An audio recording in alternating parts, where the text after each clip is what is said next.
নমস্কাৰ বন্ধুসকল, ফাইনেলি আপোনালোকৰ মাজলৈ এটা বহুতে ইম্পৰ্টেণ্ট আপডেট লৈ আহিছোঁ। অসম পুলিচ ফালৰ পৰা ফাইনেলি SLPRB ৱেবছাইটত এখন ইম্পৰ্টেণ্ট নোটিছ আহিছে। এই নোটিছটোত কি উল্লেখ আছে এই ভিডিঅ'টোৰ জৰিয়তে সম্পূৰ্ণ ইনফৰমেশ্যন দিয়া হ'ব। গতিকে ভিডিঅ'টো শেষলৈ চাব আৰু যদি আমাৰ চেনেললৈ প্ৰথমবাৰৰ কাৰণে আহিছে আমাৰ চেনেলটোক ছাবস্ক্ৰাইব কৰি দিব।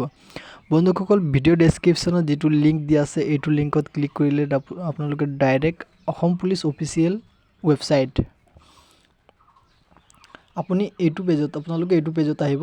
ইয়াত আপোনালোকে দেখা পাইছে state level police recruitment board Assam Guwahati. বন্ধুসকল, এইখন আমাৰ অসম পুলিচৰ অফিচিয়েল ৱেবছাইট। ইয়াতে আপোনালোকে দেখা পাইছে 11/4/2025 এইখন নোটিছৰ ডেট 11/4/2025 দিয়া আছে, কিন্তু এই নোটিছখন আজি 13/4/2025 আহিছে। এই নোটিছখনত কি লিখা আছে আপোনালোকক এই নোটিছটোত ক্লিক কৰিলে আপোনালোকে নিশ্চয় দেখা পাব। বন্ধুসকল, এই ডাউনলোড এগেইন অপশ্যনত ক্লিক কৰিলে আপোনালোকে ইয়াতে দেখা পাইছে office of the chairman state level police recruitment board Assam Rehabari Guwahati. ইয়াতে লিখা আছে this is the information of all the candidate who had appeared in the combined written test CWT 2025 held on 6/4/2025 for the post of candidate AB and AB। বন্ধুসকল, আপোনালোকৰ যিটো 6 এপ্ৰিল 2025 হৈ যোৱা combined written test এইটো finally answer কি মুকলি কৰাৰ date ইয়াত দি দিছে। আপোনালোকে নিজৰ এনচাৰ কি SLPRB ৱেবছাইটত 14 এপ্ৰিল 2025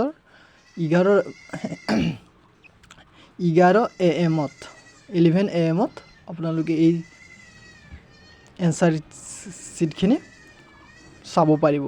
ইয়াতো আপোনালোকে 14 এপ্ৰিল 2025 পৰা 21 এপ্ৰিল 2025 লৈকে আপোনালোকে এই SLPRB ৱেবছাইটত গৈ আপোনালোকে নিজৰ এডমিট কাৰ্ডখিনি ডাউনলোড কৰিব পাৰিব 11 AM পৰা।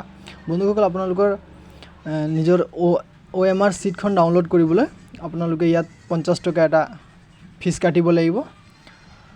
ফিজ কটাৰ পিছত এক সপ্তাহৰ ভিতৰত আপোনালোকে নিজৰ মোবাইলতে এই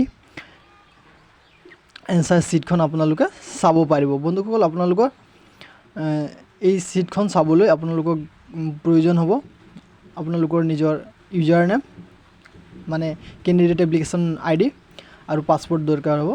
বন্ধুসকল, আপোনালোকে নিজৰ ডেট অফ বাৰ্থ দি কিনে আপোনালোকে নিজৰ OMR চিটখন ডাউনলোড কৰি চাব পাৰিব যে আপোনালোকৰ ৰিজাল্ট কেনেকুৱা হৈছে। বন্ধুসকল, এইখনেই আছিলে SLPRB ৱেবছাইটত আজিৰ তাৰিখত মুকলি হোৱা ইম্পৰ্টেণ্ট নোটিছ।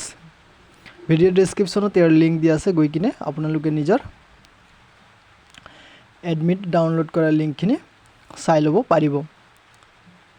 আজিৰ কাৰণে ইমানেই আছিলে। Thank U.